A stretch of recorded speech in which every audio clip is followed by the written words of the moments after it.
Hello students, आज की class का जो हमारा टॉपिक है वो है शेयर कैपिटल। कंपनी अकाउंट के अंदर हमारे पास एक चैप्टर था इश्यू ऑफ शेयर कैपिटल। तो उसके अंदर एक टॉपिक है presentation of share capital in balance sheet. तो उस टॉपिक के बारे में आज हम डिस्कस करने जा रहे हैं। तो पहला नंबर तो आपको ये चीज ध्यान से देखनी है कि जो फर्स्ट टर्म के अंदर जो हमारा चैप्टर है इश्यू ऑफ शेयर कैपिटल, उसके अंदर आपसे सिर्फ शेयर कैपिटल के बारे में पूछा जाएगा, बैलेंस शीट पूरी नहीं पूछी जाएगी। एनालिसिस ऑफ फाइनेंशियल स्टेटमेंट वाला चैप्टर है, उसके अंदर हमारे से जो हमसे जो क्वेश्चन पूछे जाते हैं पेपर के अंदर, वो पूरी बैलेंस शीट के बारे में पूछे जाते हैं। वहां आपको share capital, reserve and surplus, non current liability, non current asset सभी के हेड सब हेड पता होने चाहिए। लेकिन इश्यू शेयर कैपिटल के अंदर आपसे सिर्फ शेयर कैपिटल के बारे में पूछा जाता है। कुछ क्वेश्चन के अंदर पूरी बैलेंस शीट बनी होती है, तो आपको सिर्फ शेयर कैपिटल का ही पार्ट बताना है। तो शेयर कैपिटल आपकी टू टाइप्स की है, ये हम लोग पहले पढ़ते हैं। Equity share capital and preference share capital. Balance sheet के अंदर आपके पास इक्विटी एंड लायबिलिटी साइड में जो मेन हेड है उसके अंदर टू पार्ट्स हैं। शेयर होल्डर फंड है, उसके टू पार्ट्स है, share capital and reserve and surplus. तो शेयर कैपिटल आपके पास टू टाइप के, equity share capital and preference share capital. तो हमें इसको प्रेजेंट कैसे करके दिखाना है बैलेंस शीट के अंदर, आपको प्रॉपर बैलेंस शीट बनानी है।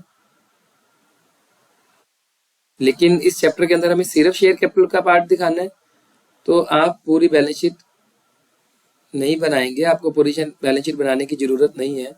आप सिर्फ यहां दिखाएंगे extract of balance sheet as at, जो भी आपको डेट दी हुई है, यहाँ पर्टिकुलर्स लिखते हैं हम लोग, और नोट नंबर, करंट ईयर की फिगर्स एंड प्रीवियस ईयर की फिगर्स। यहाँ आप लिखते हैं इक्विटी एंड लायबिलिटीज।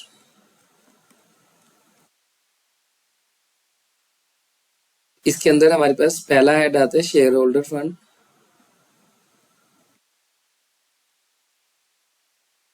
और शेयर होल्डर फंड के अंदर पहला पार्ट है आपका शेयर कैपिटल।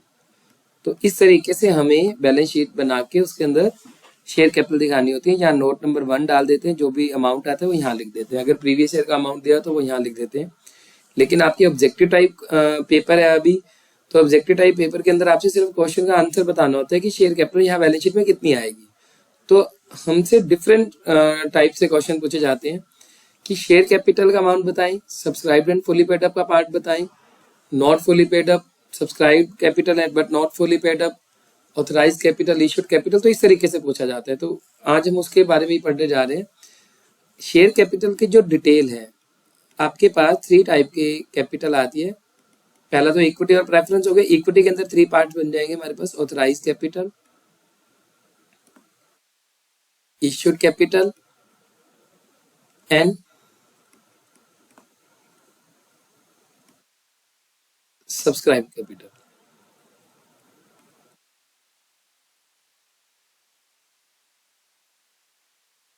ऑथराइज कैपिटल या नॉमिनल कैपिटल भी बोल सकते हैं इसको, या रजिस्टर्ड कैपिटल। ऑथराइज कैपिटल मतलब आपने जितनी कैपिटल मार्केट सेबी से ऑथराइज करा रखी है, वो टोटल आपकी नॉमिनल और रजिस्टर्ड कैपिटल बन जाती है। इश्यूड कैपिटल जो आपने कैपिटल पब्लिक को इश्यू करी हुई है, और सब्सक्राइब कैपिटल जितनी कैपिटल के लिए पब्लिक ने आपके पास सब्सक्रिप्शन लगाया है। तो सब्सक्राइब कैपिटल इश्यूड कैपिटल की 90% होनी जरूरी है। ये पॉइंट आप लोग अच्छे से पहले पढ़ चुके हैं। अगर आपकी सब्सक्राइब कैपिटल मिनिमम 90% नहीं है तो हम लोग शेयर इश्यू नहीं कर सकते। तो मेन 3 पार्ट है आपकी, authorise capital, issued capital and subscribe capital. Subscribe capital के आपके पास 2 पार्ट आ जाते हैं, subscribed and fully paid up, और सेकंड पार्ट आपके पास आता है subscribed and not fully paid up.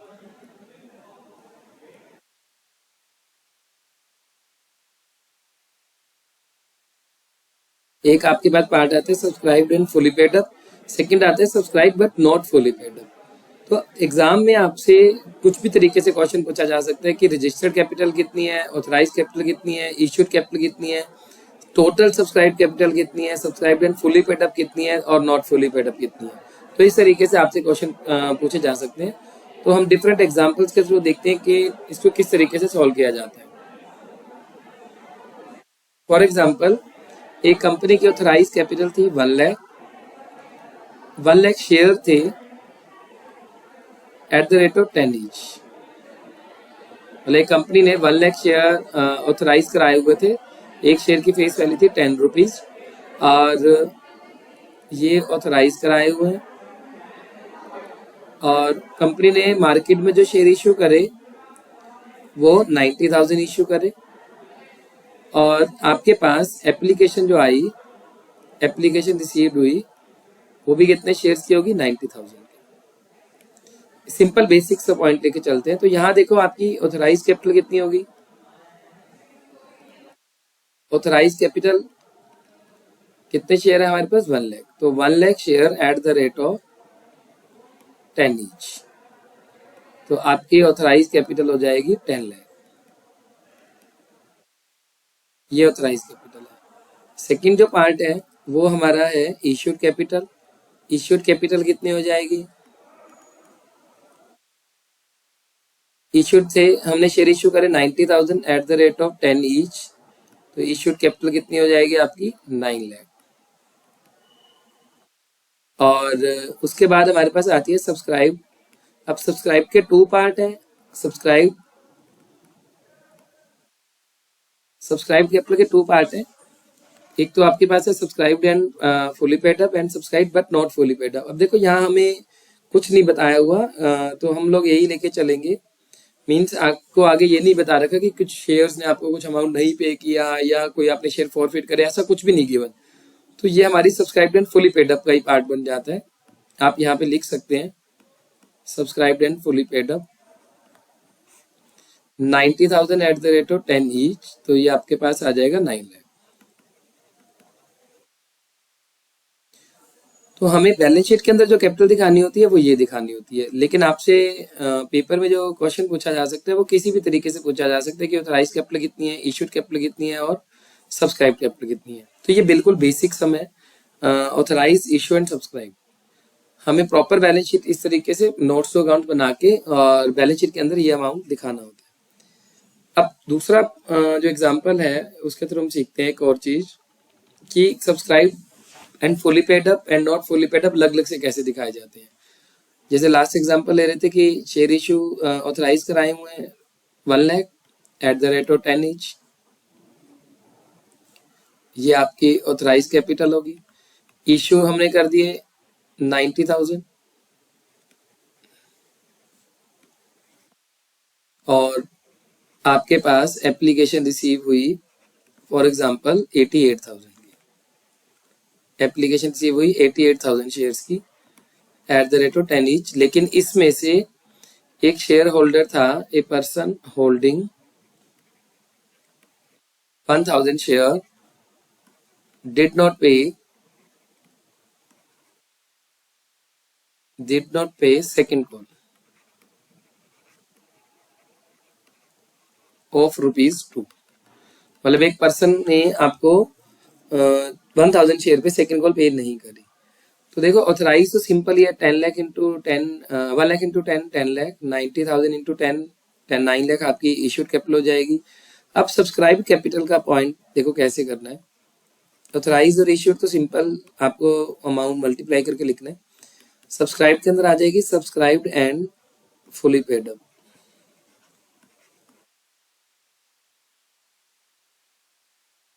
और दूसरा पार्ट आता है आपके पास subscribed and not fully paid up. अब पहले इसका मीनिंग समझते हैं।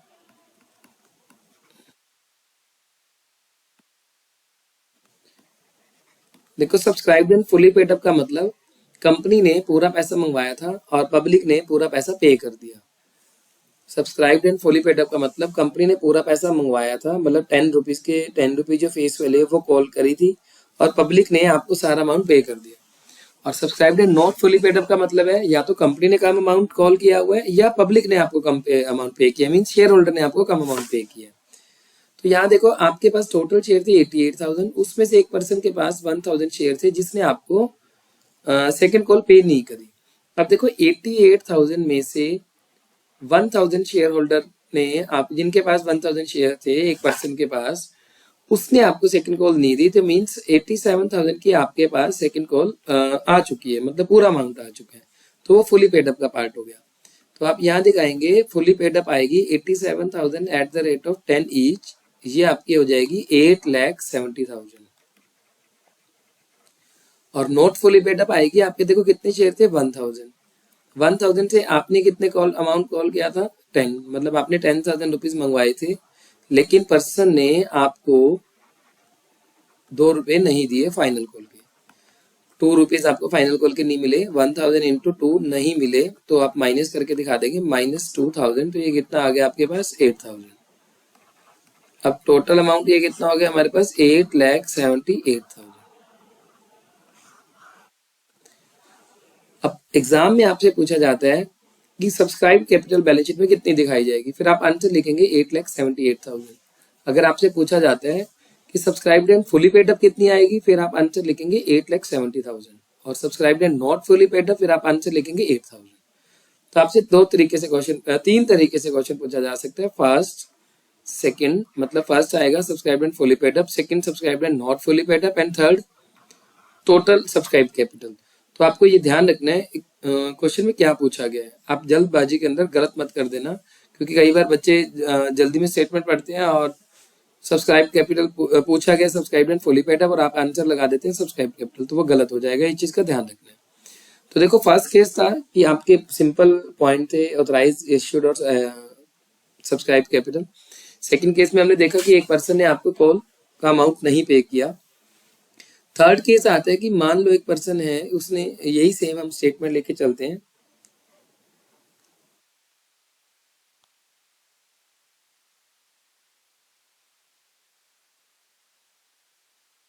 इसी स्टेटमेंट को कंटिन्यू करते हैं। यहां में दिया हुआ कि एक पर्सन ने आपको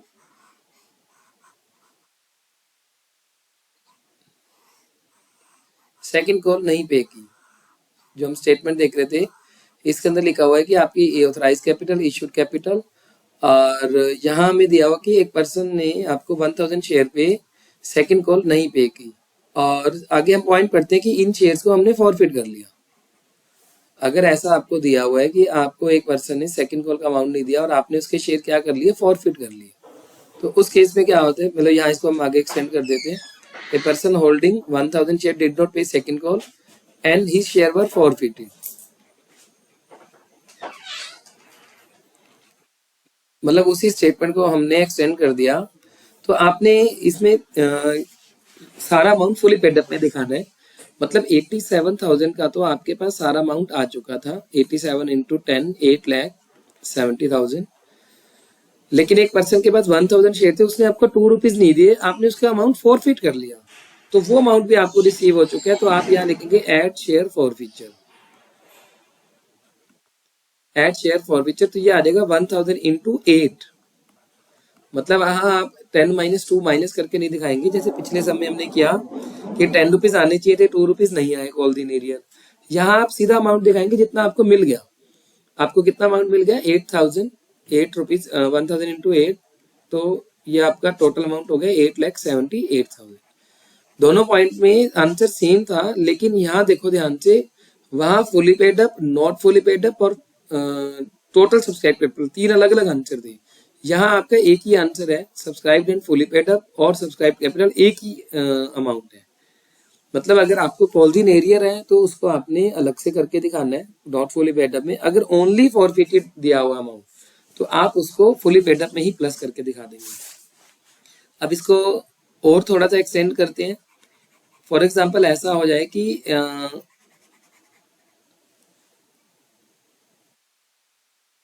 एक पर्सन ने आपको 1,000 शेयर पे सेकंड कॉल का अमाउंट पे नहीं करा, आपने इसके शेयर फॉरफिट कर लिए और उसके बाद री इशू कर दिए, मतलब इसी स्टेटमेंट को हम आगे करते हैं, री share were forfeited and re issued at ₹7, eight ₹10 और एट ₹13, कुछ भी दिया हो सकता है एज फुली पेड अप। मतलब आपने फुली पेड अप वाले शेयर 7 पे कर दिए, 7 पे करे मींस ₹3 लॉस पे कर दिए। अगर आपने 7 वाले शेयर फुली पेडअप वाले शेयर 11 पे कर दिए, मतलब प्रीमियम पे कर दिए। अगर आपने पूरे अमाउंट पे कर दिए, 10 पे कर दिए, तो इट मीन फेस वैल्यू पे कर दिया, एट पार कर दिए। तो आपको कुछ भी दिया हो सकता है पॉइंट, लेकिन बैलेंस शीट के अंदर हमें ये देखना है कि फुली पेडअप वाले की है तो आपने लॉस या प्रीमियम यहाँ नहीं दिखाना कैपिटल के अंदर, वो अलग से पॉइंट दिखाया जाता है। तो आपको सिर्फ यहाँ पे एक ही चीज ध्यान रखनी है, अगर आप किसी पर्सन के शेयर फॉरफिट कर लेते हैं, मतलब किसी पर्सन ने आपको कॉल का अमाउंट नहीं दिया और आपने उसके शेयर फॉरफिट करके री इशू कर दिए, तो वो आपकी वापस कैपिटल का ही पार्ट बन जाते हैं। तो आप यहाँ पे दिखाएंगे 88,000 at the rate of 10 each. Direct आप इसको फुली पेड अप में ही दिखा देंगे 8,80,000। आपको कॉल्स इन एरियर फॉरफिचर दिखाने की जरूरत नहीं है, क्योंकि वो आपका वापस कैपिटल का पार्ट बन गया। अब लास्ट पॉइंट इसी के अंदर आता है कि अगर किसी पर्सन ने आपको 1000 शेयर पे सेकंड कॉल नहीं दी और आपने उसके शेयर फॉरफिट कर लिए, सारे के सारे शेयर फॉरफिट नहीं करे, आपने उसके 500 या 600 या 700 मतलब कुछ शेयर फॉरफिट कर लिए, मीन्स आपने उस पर्सन के 700 शेयर फॉरफिट करके री इशू कर दिए। या अगर री इशू वाला पॉइंट नहीं मिलता, अगर री इशू हो जाते हैं तो वो तो कैपिटल का ही पार्ट बन जाते हैं। तो हम अभी एक बार सिंपल ये वाला पॉइंट करते हैं कि आपने किसी पर्सन ने आपको 1000 शेयर पे सेकंड कॉल का अमाउंट नहीं दिया और आपने उसमें से 700 शेयर फॉरफिट कर लिए। अब देखो टोटल शेयर कितने थे, 88,000। 88,000 में से 1000 शेयर पे आपको सेकंड कॉल नहीं मिली, बाकी रह गए 87। और इस 1000 में से आपने क्या कर दिया, 700 शेयर को आपने फॉरफिट कर लिया, तो बाकी आपके पास कितने शेयर बच के 300। ये आपके बच जाएंगे। जो अमाउंट आपने फॉरफिट नहीं किया, ये सिर्फ कॉल्स इन एरियर आएगा। तो इसमें हम दिखाएंगे कॉल्स इन एरियर का। तो इसका हम प्रॉपर तरीके से एक्सप्लेनेशन कैसे करके दिखाएंगे। देखो, जो अमाउंट आपको पूरा रिसीव हो चुका है जिसपे, वो आपका फुली पेड अप का पार्ट है। तो यहाँ आप लिखेंगे 87,000 at the rate of 10 each. ये हो जाएगा 8,70,000 फुली पेड अप। और नॉट फुली पेड अप में जाएगा आपका subscribed and not fully paid up. यहाँ आप इसको किस तरीके से एक्सप्लेन करके दिखाएंगे। 700 शेयर्स को आपने फॉरफिट कर लिया, 300 को फॉरफिट नहीं करा, तो वो कॉल्स इन एरियर है। तो आप यहाँ दिखाएंगे 300 at the rate of 10 each, मतलब इनसे आपने मंगवाए थे 3000 और इसने आपको 300 पे 2 रुपीज पे नहीं करे, तो 600 नहीं आए, तो ये रह गए 2400। और फॉरफिट कितने कर लिए, वो यहाँ प्लस हो जाएंगे शेयर फॉरफिचर। ये आ जाएगा कितने शेयर फॉरफिट करें, 700 इंटू 8, जितना अमाउंट मिल चुका है 5600। ये हो गया 8000। तो ये आपके पास आ जाएगा 8,78,000। देखो आंसर फिर सेम आया, लेकिन यहाँ पॉइंट चेंज क्या हुआ जो समझने वाला था। फुली पेड अप में 8,70,000, नॉट फुली पेड अप में 8,000 और टोटल सब्सक्राइब कैपिटल 8,78,000। अब यहाँ आपको ध्यान रखने वाली चीज यही है कि अगर सिर्फ कॉल्स इन एरियर है तो आप नॉट फुली पेड अप में दिखाएंगे, ओनली फॉरफिचर है तो फुली पेड अप के अंदर प्लस करके दिखाएंगे। लेकिन कुछ शेयर फॉरफिट कर लिए, कुछ अभी फॉरफिट नहीं करे, मतलब दोनों ही पॉइंट आते हैं, calls in arrear and forfeiture. तो आप लोग कॉल्स इन एरियर को लग करके दिखाएंगे और फॉरफिचर उसी के अंदर प्लस करेंगे, मतलब नॉट फुली पेड अप के अंदर दिखाएंगे। बस आपको यही चीज ध्यान रखनी है। और अगर इसी में ये कह देता कि इसके शेयर आपने री इशू कर दिए, कितने पे भी करे फुली पेड अप वाले, तो फिर ये अमाउंट यहाँ से हट जाएगा। अगर आपने 700 शेयर फॉरफिट करके री इशू कर दिए, जब भी शेयर री इशू करते हैं तो वो आपकी वापस कैपिटल का पार्ट बन जाते हैं। तो आप वो 700 यहाँ शो करके दिखाएंगे, मतलब ये 87,800 बन जाएगा, 700 आ जाएगा। मतलब जो 700 री इशू कर दिए वो फुली पेड अप का पार्ट बन जाएंगे। तो यहाँ अमाउंट आ जाएगा 8,77,000 और ये 2400 आपका ये वाला अमाउंट प्लस हो जाएगा इसके अंदर। तो ये आपके पास आ जाएगा 8,79,400। तो आपका फुली पेड जो सब्सक्राइब कैपिटल उसका अमाउंट हो जाएगा 8,79,400। छोटे से ही पॉइंट से आंसर चेंज हो जाता है, तो आपको ये चीज ध्यान रखनी है। तो इस तरीके से आपकी बैलेंस शीट दिखाई जाती है। लेकिन आपके पेपर में सब्जेक्टिव पार्ट नहीं आना, सारा का सारा पेपर ऑब्जेक्टिव है, तो आपसे सिर्फ आंसर पूछा जाता है कि ABCD में से एक ऑप्शन चूज करें। तो कुछ बच्चे कहते हैं कि हमें फॉर्मेट हमें पढ़ने की जरूरत ही क्या है। देखो फॉर्मेट पढ़ेंगे तभी आपको आंसर निकालना आएगा, अदरवाइज आप आंसर नहीं निकाल पाएंगे। एग्जाम में आपको ये फॉर्मेट रफ पे बना के देखना है, पूरा फॉर्मेट ढंग से बनाने की जरूरत नहीं है, आप रफली बना के देखें, आप आंसर निकालें और उस आंसर को वहाँ पे टिक कर दें। तो ये हमारा टॉपिक था शेयर कैपिटल वाला। नेक्स्ट क्लास के अंदर हम फिर कुछ और सम्स डिस्कस करेंगे इश्यू शेयर कैपिटल के। तो आज की क्लास, ये वाली क्लास हमारी यहीं कंप्लीट।